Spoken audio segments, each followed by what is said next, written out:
पुरी में स्थित जगन्नाथ मंदिर वही मंदिर है जहां आज भी भगवान श्री कृष्ण का मूल हृदय, जिसे ब्रह्म पदार्थ कहा जाता है, सुरक्षित है।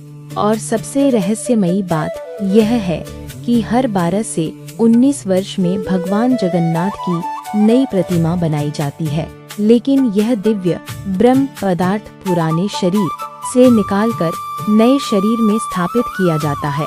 आखिर क्या है इस रहस्य के पीछे की कहानी, आइए जानते हैं। जगन्नाथपुरी धाम का अद्भुत इतिहास।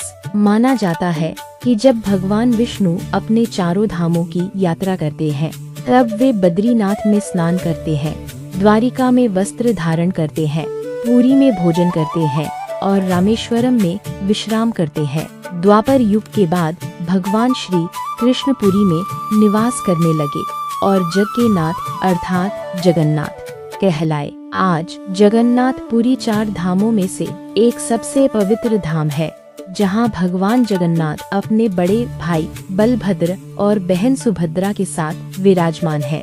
उड़ीसा के समुद्री तट पर स्थित यह पवित्र धाम पुराणों में धरती का वैकुंठ कहा गया है। ब्रह्म और स्कंद पुराण के अनुसार भगवान विष्णु यहाँ नीलमाधव के रूप में प्रकट हुए थे।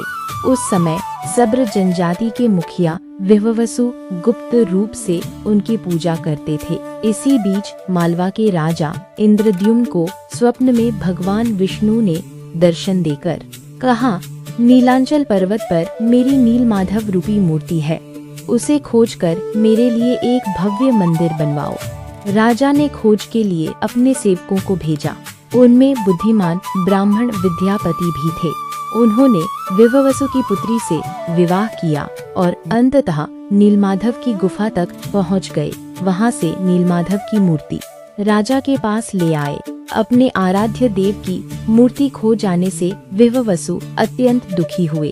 अपने भक्त का दुख देखकर भगवान नीलमाधव रूप में अदृश्य हो गए, लेकिन राजा इंद्रद्युम्न से वचन दिया कि यदि वे एक विशाल मंदिर बनवाएंगे तो वे पुनः वहां विराजमान होंगे। राजा ने मंदिर का निर्माण आरंभ कराया।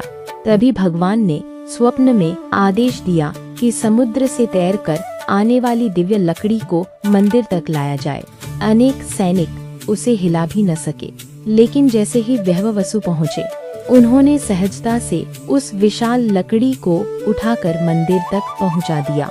अब भगवान की प्रतिमा बनाने का समय आया, पर कोई भी कारीगर उस दिव्य लकड़ी पर एक भी छेनी नहीं चला पाया। तभी एक वृद्ध आए जो भगवान विश्वकर्मा थे। उन्होंने कहा, मैं 21 दिनों तक बंद कमरे में अकेले प्रतिमा बनाऊंगा, कोई भी दरवाजा नहीं खोलेगा।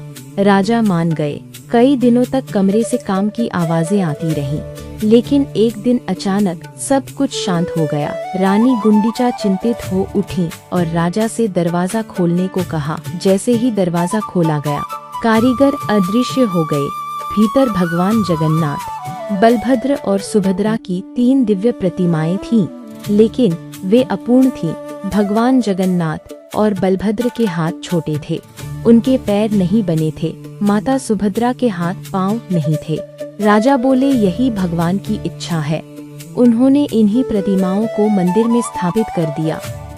कहा जाता है कि इन्हीं प्रतिमाओं के भीतर वह दिव्य ब्रह्म पदार्थ विराजमान है, जिसे भगवान श्री कृष्ण का मूल हृदय माना जाता है।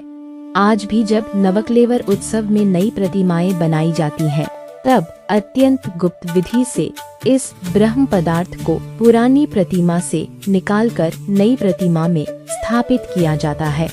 भगवान जगन्नाथ की कहानी आपको कैसी लगी, जरूर बताना और लाइक शेयर कर जय जगन्नाथ जरूर लिखे। जगत के नाथ जगन्नाथ जी आपकी हर मनोकामना पूर्ण करे। राधे राधे।